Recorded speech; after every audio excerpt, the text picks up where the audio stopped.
श्रीमद् भगवत गीता अर्जुन विषाद योग नामक प्रथम अध्याय प्रारंभ।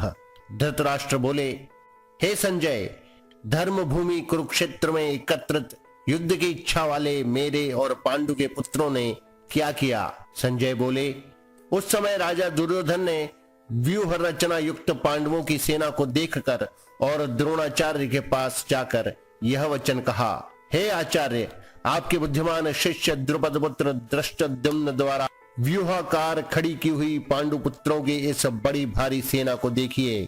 इस सेना में बड़े बड़े धनुषों वाले तथा युद्ध में भीम और अर्जुन के समान शूरवीर सात्यकी और विराट तथा महारथी राजा द्रुपद, दृष्टकेतु और चेकितान तथा बलवान काशीराज, पुरुजित, कुंतीभोज और मनुष्यों में श्रेष्ठ शैब्य, पराक्रमी युधामन्यु तथा बलवान उत्तमौजा, सुभद्रा पुत्र अभिमन्यु एवं द्रौपदी के पांचों पुत्र, ये सभी महारथी हैं। हे ब्राह्मण श्रेष्ठ, अपने पक्ष में भी जो प्रधान हैं उनको आप समझ लीजिए। आपकी जानकारी के लिए मेरी सेना के जो जो सेनापति हैं उनको बतलाता हूं। आप द्रोणाचार्य और पितामह भीष्म तथा कर्ण और संग्राम विजयी कृपाचार्य तथा वैसे ही अश्वत्थामा, विकर्ण और सोमदत्त का पुत्र भूरिश्रवा और भी मेरे लिए जीवन की आशा त्याग देने वाले बहुत से शूरवीर, अनेक प्रकार के शस्त्रास्त्रों से सुसज्जित और सबके सब युद्ध में चतुर हैं। भीष्म पितामह द्वारा रक्षित हमारी सेना सब प्रकार से अजेय है और भीम द्वारा रक्षित इन लोगों की यह सेना जीतने में सुगम है। इसलिए सब मोर्चों पर अपनी अपनी जगह स्थित रहते हुए आप लोग सभी निस्संदेह भीष्म पितामह की ही सब ओर से रक्षा करें। कौरवों में वृद्ध बड़े प्रतापी पितामह भीष्म ने उस दुर्योधन के हृदय में हर्ष उत्पन्न करते हुए उच्च स्वर से सिंह की दहाड़ के समान गरज कर शंख बजाया। इसके पश्चात शंख और नगारे तथा ढोल, मृदंग और नरसिंघे आदि बाजे एक साथ ही बज उठे।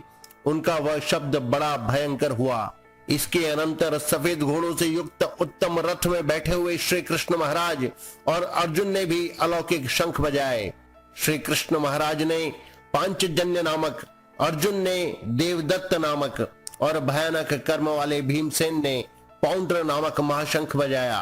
कुंती पुत्र राजा युधिष्ठिर ने अनंत विजय नामक और नकुल तथा सहदेव ने सुघोष और मणिपुष्प नामक शंख बजाए। श्रेष्ठ धनुष वाले काशीराज और महारथी शिखंडी एवं दृष्टद्युम्न तथा राजा विराट और अजय सात्यकी, राजा द्रुपद एवं द्रौपदी के पांचों पुत्र और बड़ी भुजा वाले सुभद्रा पुत्र अभिमन्यु, इन सभी ने हे राजन सब ओर से अलग अलग शंख बजाए और उन भयानक शब्द ने आकाश और पृथ्वी को भी गुंजाते हुए धार्त राष्ट्रों के अर्थात आपके पक्ष वालों के हृदय विदीर्ण कर दिए।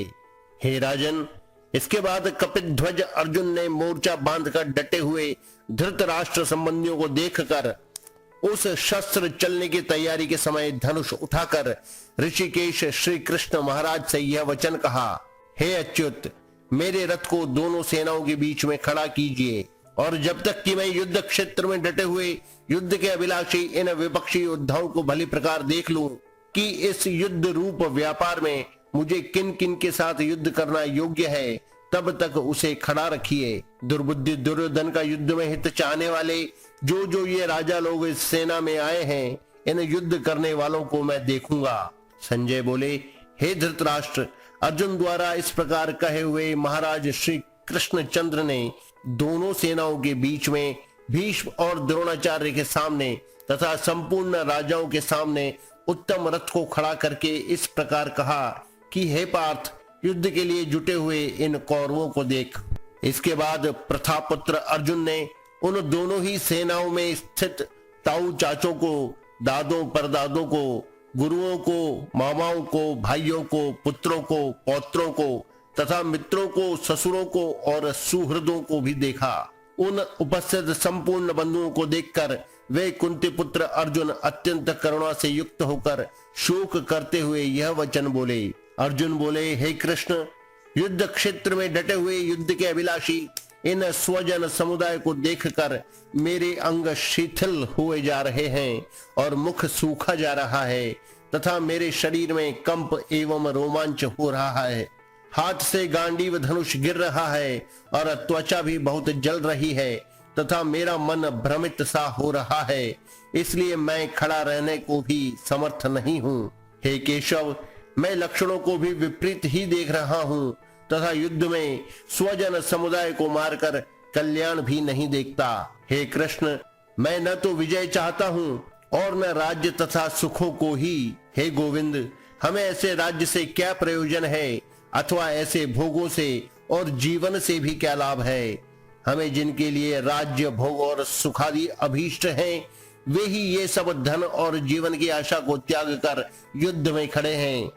गुरुजन, ताऊ चाचे, लड़के और उसी प्रकार दादे, मामे, ससुर, पौत्र, साले तथा और भी संबंधी लोग हैं। हे मधुसूदन, मुझे मारने पर भी अथवा तीनों लोकों के राज्य के लिए भी मैं इन सबको मारना नहीं चाहता। फिर पृथ्वी के लिए तो कहना ही क्या है। हे जनार्दन, धृतराष्ट्र के पुत्रों को मारकर हमें क्या प्रसन्नता होगी। इन आतताइयों को मारकर तो हमें पाप ही लगेगा। अतएव हे माधव, अपने ही बांधव धृतराष्ट्र के पुत्रों को मारने के लिए हम योग्य नहीं हैं, क्योंकि अपने ही कुटुंब को मारकर हम कैसे सुखी होंगे। यद्यपि लोभ से भ्रष्ट चित्त हुए ये लोग कुल के नाश से उत्पन्न दोष को और मित्रों से विरोध करने में पाप को नहीं देखते, तो भी हे जनार्दन, कुल के नाश से उत्पन्न दोष को जानने वाले हम लोगों को इस पाप से हटने के लिए क्यों नहीं विचार करना चाहिए। कुल के नाश से सनातन कुल धर्म नष्ट हो जाते हैं। धर्म के नाश हो जाने पर संपूर्ण कुल में पाप भी बहुत फैल जाता है। हे कृष्ण, पाप के अधिक बढ़ जाने से कुल की स्त्रियां अत्यंत दूषित हो जाती हैं और हे वार्ष्णेय, स्त्रियों के दूषित हो जाने पर वर्ण संकर उत्पन्न होता है। वर्ण संकर कुल घातियों को और कुल को नरक में ले जाने के लिए ही होता है। लुप्त हुई पिंड और जल की क्रिया वाले अर्थात श्राद्ध और तर्पण से वंचित इनके पितर लोग भी अधोगति को प्राप्त होते हैं। इन वर्ण संकर कारक दोषों से कुल घातियों के सनातन कुल धर्म और जाति धर्म नष्ट हो जाते हैं। हे जनार्दन, जिनका कुल धर्म नष्ट हो गया है, ऐसे मनुष्यों का अनिश्चित काल तक नरक में वास होता है, ऐसा हम सुनते आए हैं। हाँ शोक, हम लोग बुद्धिमान होकर भी महान पाप करने को तैयार हो गए हैं, जो राज्य और सुख के लोभ से स्वजनों को मारने के लिए उद्यत हो गए हैं। यदि मुझ शस्त्र रहित एवं सामना न करने वाले को शस्त्र हाथ में लिए हुए धृतराष्ट्र के पुत्र रण में मार डालें, तो वह मारना भी मेरे लिए अधिक कल्याणकारक होगा। संजय बोले, रणभूमि में शोक से उद्विग्न मन वाले अर्जुन इस प्रकार कहकर बाण सहित धनुष को त्याग कर रथ के पिछले भाग में बैठ गए।